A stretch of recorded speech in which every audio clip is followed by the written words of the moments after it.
Hello and welcome to this episode of Conscious Design. I'm your host, Ian Peterman, an author of the book Conscious Design. And with me today, I have Mike Newman. He's the CEO of Returnity. And he's really taken them from their startup to where they're at now in offering reusable packaging that some really big names have started to pick up, which is exciting to see. So welcome to the episode. Thank you so much for having me. Great to be here. Yeah, so we all know packaging is a huge problem. It's a big thing to address, and you guys are working to tackle that problem. I'd love you to just start out with kind of where you entered, because you got brought on, got founded, and then you got brought on to really kind of spin off and scale this out. So can you share a little bit of kind of that journey from when you got brought on to what you can see today? Absolutely. Returnity was originally part of a reusable shopping bag business, and they happened to have ThredUp as a client buying reusable shopping bags they were giving away at events. And James Reinhart, the founder and CEO, asked if they could make him a reusable shipping bag. So it was actually his impetus that sort of sent us to the drawing board. Said, I don't know, let's see if we can figure that out. And he liked what we came up with enough to be our first investor. That investor group ultimately decided to spin out the shipping, delivery, packaging concept into its own standalone business. That's when I was brought in 2017. So in some respects, this is an 8 or 9 year old idea already. It's been a standalone company for almost 5, explicitly targeting shipping, delivery, packaging. And like you said, it's a really profound problem in the US alone, enough packaging to pave a cardboard road from New York to LA and back 3 times a year. That's how much packaging we're using in the US. So it's an enormous amount of packaging. It's a lot of waste. And it's only growing as an issue. And so for us to be focused on it has been an exciting challenge and opportunity. Implementation, right? So you have the average action somebody takes is they get a box and then they go throw it away. And you guys are you are working with some really good partners to make it so that there's a different action, that you have this reusable packaging. Now, how you use it and how that works, could you explain the process of kind of what, as the average user, what that experience is, but then also from the business standpoint, kind of how because this is a new system, right? Usually you only get packaging back if something's broken or there's a problem. So it's a different kind of mentality and system to work forward. Yeah, I mean, I think I jokingly call Returnity the best cocktail party company I've ever been a part of, because when you tell people that you're working on packaging, they get really excited because they feel it. Like the average consumer, it's like right in your face. You're handling it all the time. It's very common for people to tell me how much they hate like trying to cram it all into the recycling bin every week. It was a garbage day today. I saw the street lined with it. Yeah, it's not hard to connect with consumers on this idea, and then the companies know it. I mean, they feel it, they experience that. They experience it as themselves as consumers, and then they certainly hear it from their customer group. So getting people to pay attention to this idea is not generally the challenge, but executing it at scale and making it work from an operational and economic standpoint is tough because our whole infrastructure, our whole supply chains are built around cardboard boxes and polymailer bags. And every person in every stakeholder group, as I put it, consumers, branding, logistics providers, the shippers like the postal system or UPS or FedEx, the customer, the warehouse employees, the machinery that packs things into boxes and seals them and labels them. It's all built around those existing materials. And so to make the change and to do it at scale, it's a lot of change. It feels like it should be easy because cardboard, as we say, is dumb and it's easy. And so people just, like cardboard is so dumb and easy, but that's kind of what makes cardboard really great, is that it's so dumb and easy, right? So like everything is built around dumb and easy. and we have to be able to replace dumb and easy with its own type of dumb and easy. And that the nuance in that is where the challenges come. But people are paying attention. They want it to change. There is a need for change. It's a good head start. How we actually execute that and make it viable at scale is where the real work begins. Yeah, and because there are so many people, like you said, there's an entire economy built around the cardboard box, right? Everything, packaging designers, if you talk to them, it's, well, of course we're using a cardboard box of some kind, paperboard, whatever it is. Are you seeing any resistance on the branding? Like, is there resistance from certain groups in like a constructive way, or is it just we've never tried this before and have no idea what to do with something like this?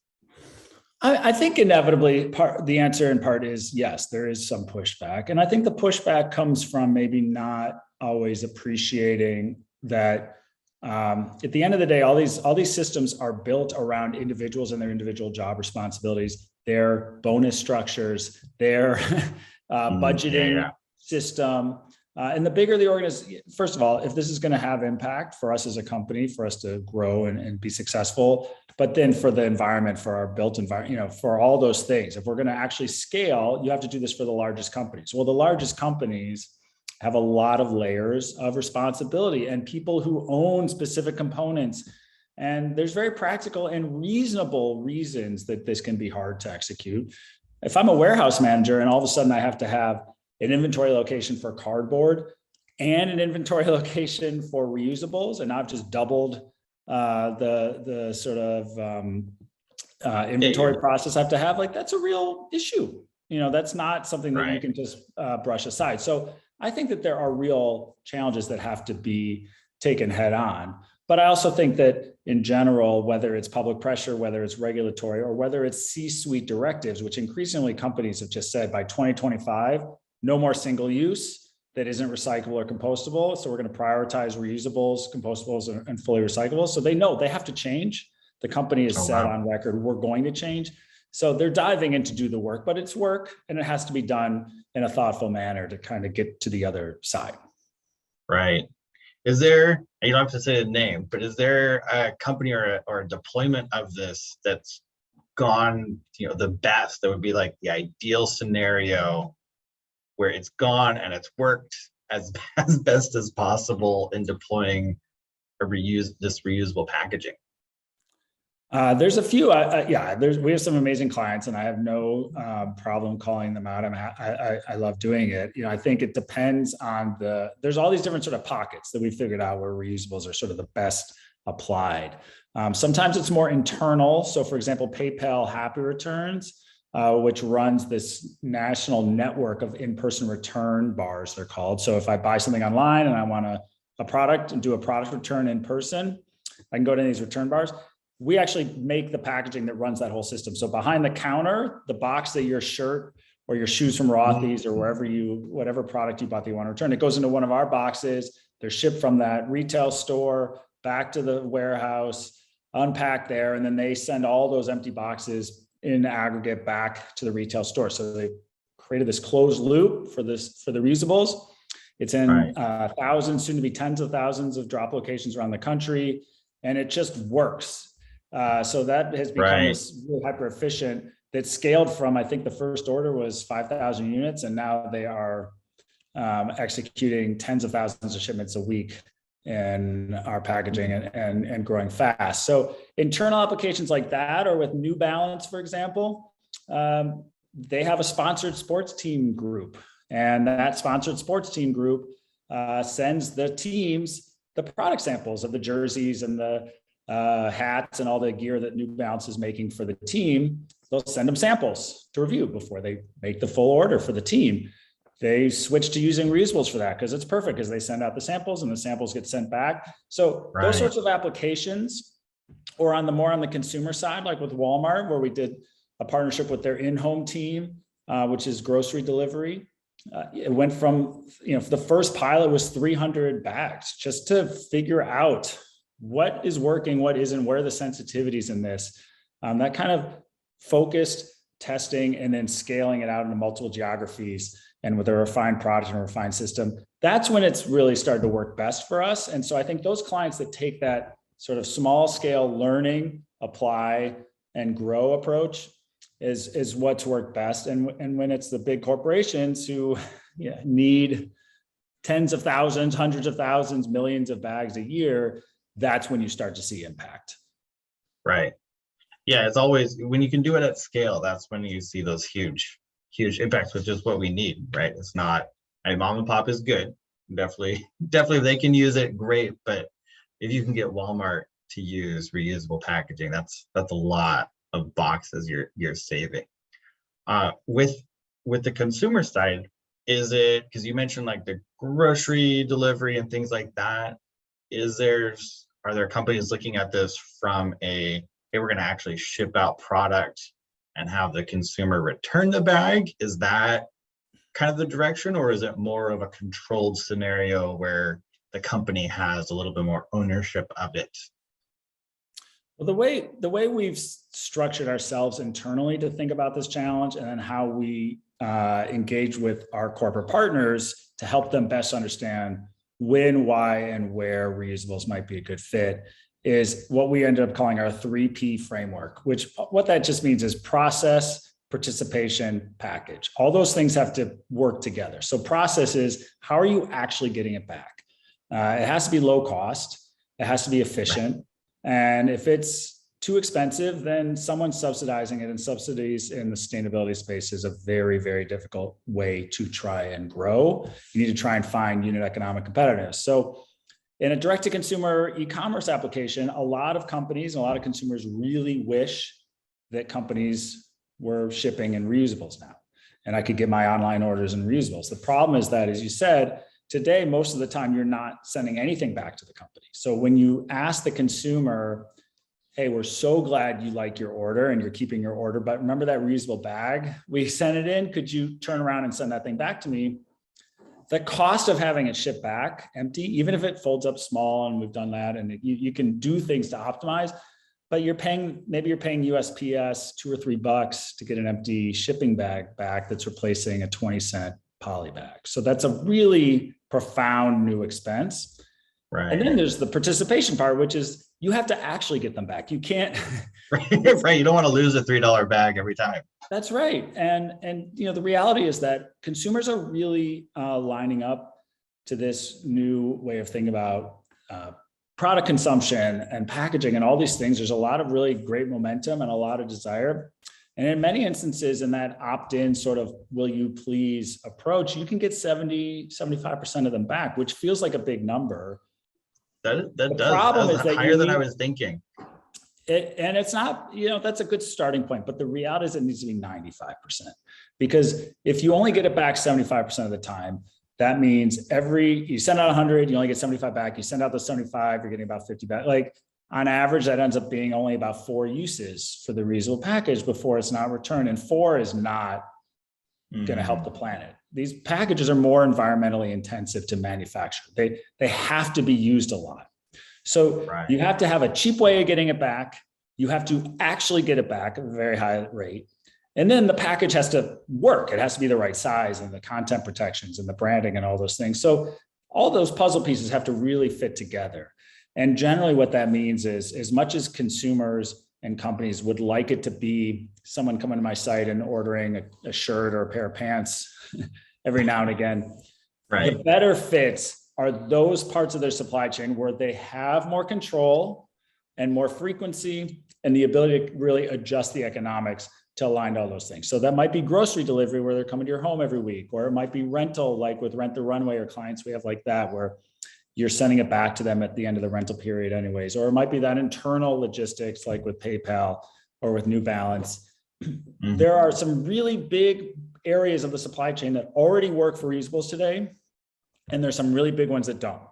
And so we think there's progress and there's momentum to be expanding the size of the category. But today we're trying to be really focused with companies so they don't get off on the wrong foot and they don't lose faith in reusables, and they understand why reuse can be right and why it can't, and how we can change that reality today.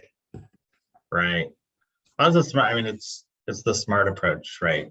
Say, here's the solution, but you're not a solution for all all scenarios. It won't necessarily make sense, which is, good to make sure, especially if you're trying to get companies to onboard and like it. You got to be able to control the experience and make sure it's actually used properly, rather than just hope it works hope it works right somehow.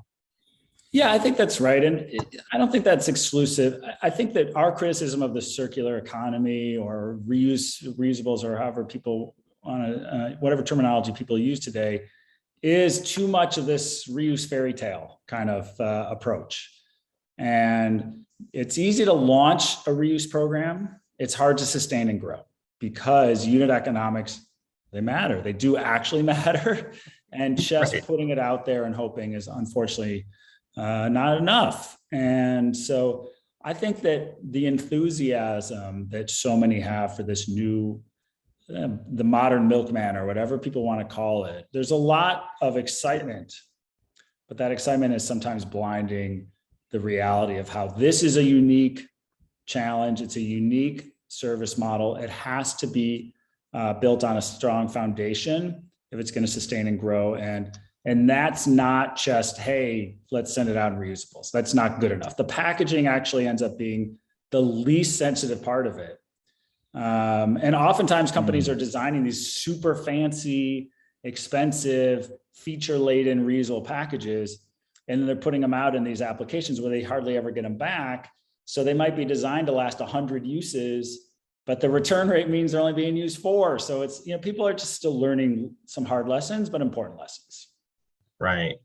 And are you guys looking to kind of expand into that? Are you looking at different avenues of what different kinds of packaging could be, or are you guys just laser focused and this is the package, this is what you guys do, and this is the zone you're really working on? I think we're doing 2 things at once. The first is we've learned models that work for some really exciting major retailers. And now, as we're growing as a team, we're finally taking what we've learned to the larger marketplace and those companies that have the same kind of customer relationships, so that they can implement it in the same way. So whereas over the last few years, we've been a small team and so busy just executing with who we haven't had a chance to go out and tell the rest of the world, hey, we figured this thing out that works. But we're on track to have our packaging displace 2 million single-use bags and boxes a month by later this summer. So it's really scaling out in a way that's exciting, and we know it'll work for a whole bunch of other retailers that have the same kind of supply chain set up as the ones we're already working with. So that's one part of it. The other part, so part of it's just blocking and tackling, just like, let's go out and do what we've learned. The other part of it is building on that innovation that got us here for what's going to come next. Because what you're seeing is the rest of the world is we've talked about, is already saying that alone is not going to be enough. Regulations are starting to force the hands of companies and consumers. Yep. In New Jersey, for example, there's now a ban on using single-use bags for grocery delivery. You can't use them. What I think California is working on, also doing a statewide no plastic grocery bags at all, I think. So just gone completely. Right. And, which isn't bad, but there needs to be a solution to backfill the need. Right. That's right. So they are sort of pushing everybody into a new reality that maybe we're not ready for yet. That creates challenges. It also creates opportunities. And we think we've learned a lot about how to meet that challenge for everybody, but we've got to go and do it now. So we're building out our own capabilities, integrating what we've learned to try and be that partner for what becomes the next step. And all that increased awareness and regulation, all those things, it's going to open up more of the supply chain. As retailers get used to reusables, as consumers get used to this new idea, as the shipping companies start to be more partners rather than roadblocks, which is, to be frank, what they have primarily been to date with reuse. You'll see it, open up more. Hey, it's Ian here. So glad you're enjoying this episode of Conscious Design. If you want the full scoop on conscious design, what it is, how we do it, how you can do it, then check out our book. We wrote it so creative entrepreneurs like you can code social and environmental responsibility right into your brand's DNA. You can download the first chapter for free. Link is in the description. Enjoy the rest of the episode. Don't forget to like, subscribe, and share. Yeah, I was kind of curious how shipping companies, especially if you want to have stuff come back, you mentioned, the old milkman brought your milk in a glass thing, took away the empty one. That worked because the same guy showed up and swapped out and then went away, and then it got cleaned and used again. Is that, and you said there's some resistance there, is that kind of one of those aspects of the consumer packaging version working that's just kind of slow? Is that kind of what you're seeing? Or Well, I think it can be profound or it can be mundane. And in the end, the answer is all the above. The profound is if I'm UPS or FedEx and my logistics hubs are built to have conveyor belts where cardboard has a certain coefficient of friction. And so I know that when I have ramps, they don't get stuck and they don't go flying down the ramp because it's cardboard and it's got this amount of friction. And then you introduce a new material type and reusables, and are they going to, so those things, that's important, right? Like that is something that has to be solved and addressed.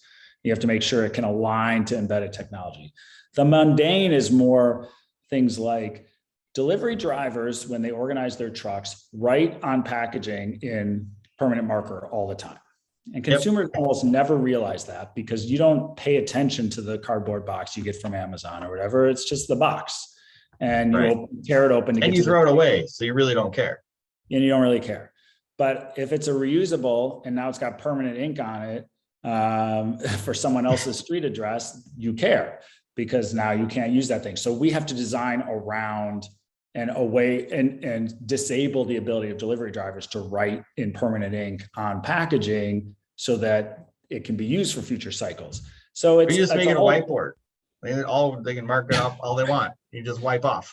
Well, and and of course, these are relatively lower paid people. They have high turnover.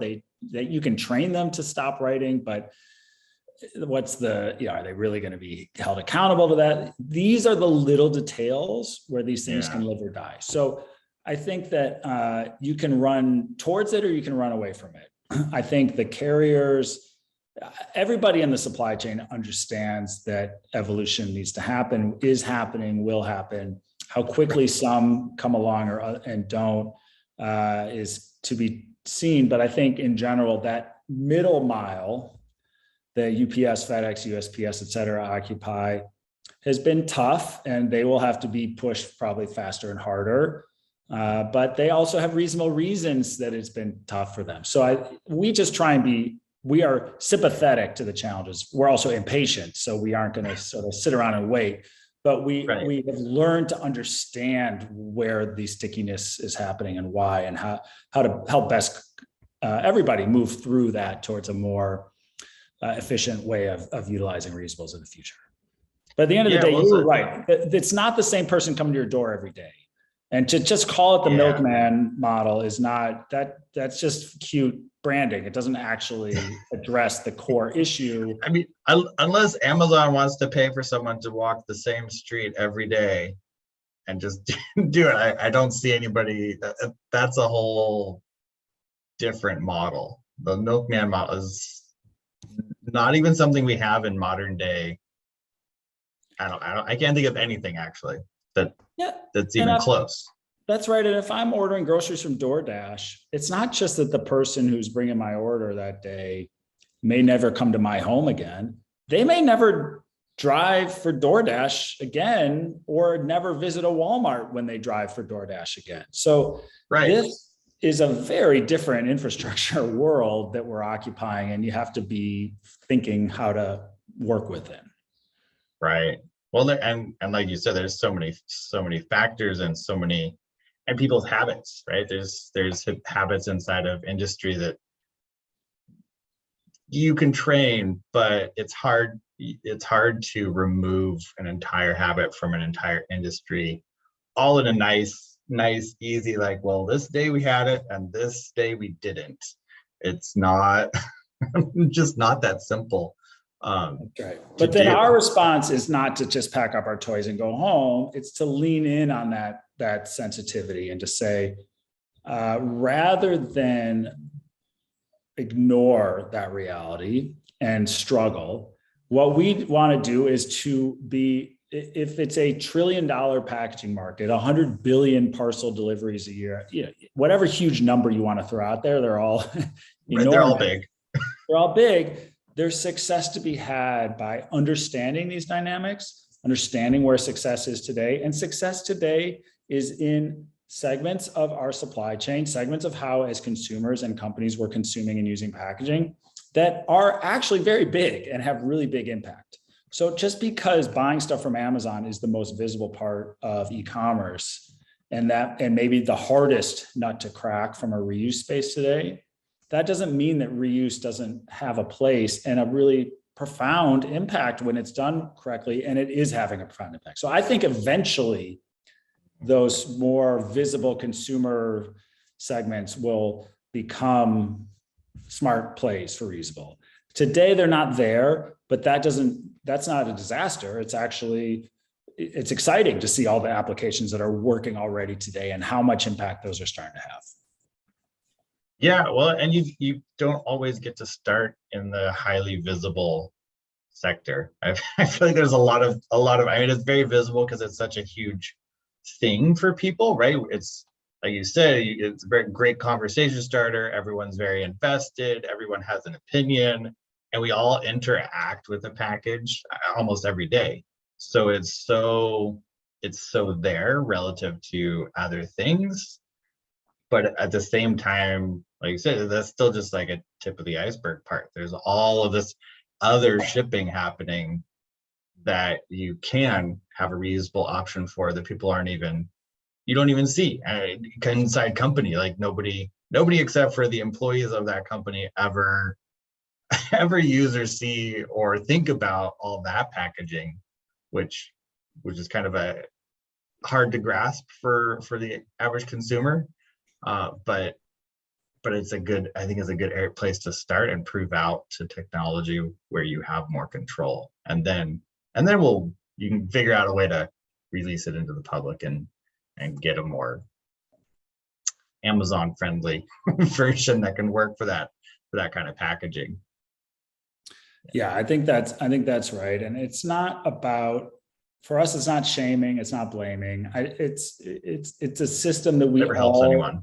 Yeah, we've all been a part of creating our world and how and there's a lot to like about it and to be excited about how we've evolved in delivering products and services as a society. So there's downsides to it. They're pretty clear in a lot of settings now.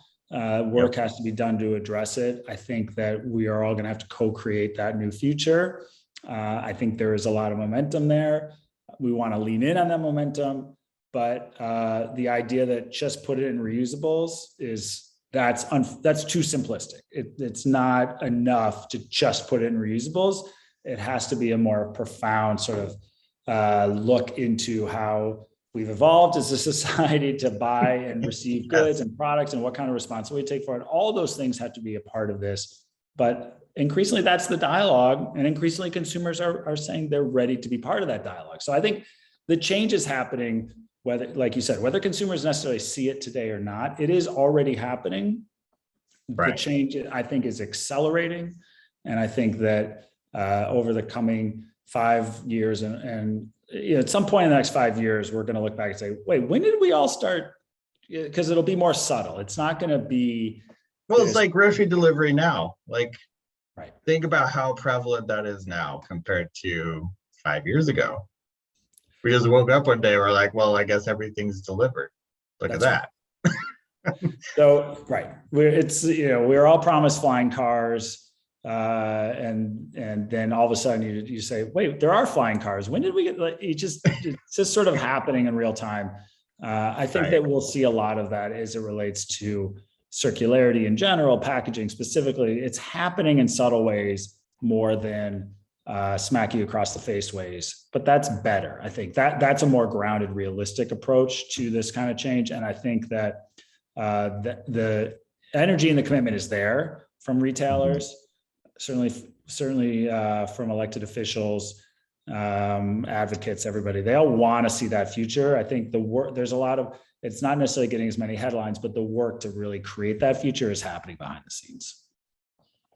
Yeah, well, and it's good to see companies like yours more and more are looking at, when creating a product, they're not just going, oh, here's a reusable bag and throw it out there and see what happens. You're looking at the whole impact, and people are starting to realize that we have these infrastructures in place, and you can go green, you can do good things, but you need to work within the infrastructure to change it, not just throw a wrench in it and be like, well, I stopped it, that's great, now what? it doesn't roll over well. A harsh shift is brutal to go through if you try to do that to anyone. Yeah, I think that's absolutely right. And that the subtlety of influence from all these players within the supply chain is something that just has to be reckoned with. The flip side of it is that there's a lot of counter pressures that are making that easier to socialize. We were just talking to a client who ships mattresses and one of the mattresses in a bag.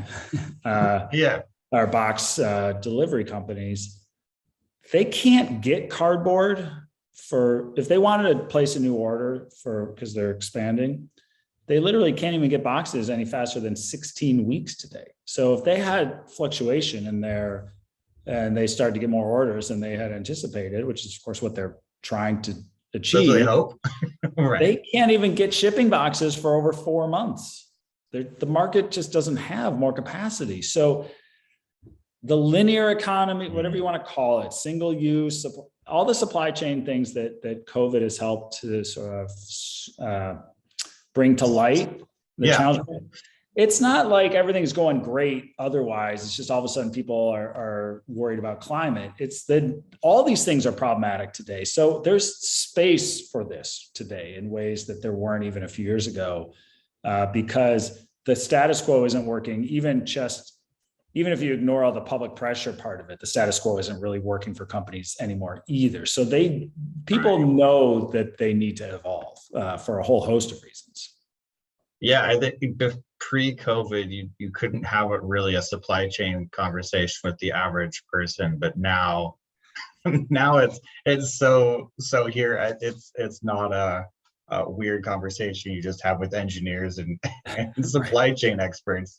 It's now something that people are really aware of. And yeah, there's even our supply chain is sort of getting back to normal, but it's not really, which is impacting like the box. You can't get cardboard sometimes, so not good. Exactly. Yeah. Well, I really appreciate you taking time to do this and chat about what you guys are doing, and it's amazing. It's a great idea, and I'm glad to see so many big companies are getting on board with it and are willing to invest and have this as part of their system. Even if it's internal, it's still saving tons of packaging and cost. I would imagine over a long lifetime, it's going to be better for everyone. So for anyone that's wanting to work with you guys, get a hold of you, where's the best place to find you and do that? We'd love people to get in touch. Yeah, we're just through our website is great. Returnity.co, returnity.co is the best spot to find us. Perfect. And we have gotten really good at helping clients along the journey, starting small and expanding, whether, like you said, whether it's Estee Lauder and Walmart or early stage or even pre-launch. We help find the right approach for you as you're thinking about packaging. And we love having, we get really excited. We wake up very excited about what we're working on, and we always love hearing from others who are interested in that journey as well. Well, it is exciting. So I hope you guys stay excited for a long time about this. And yeah, there'll be links in the description for everyone listening and watching to go there. And yeah, I really appreciate it. Thanks for being on here, Mike. Thanks for having me. Good to talk.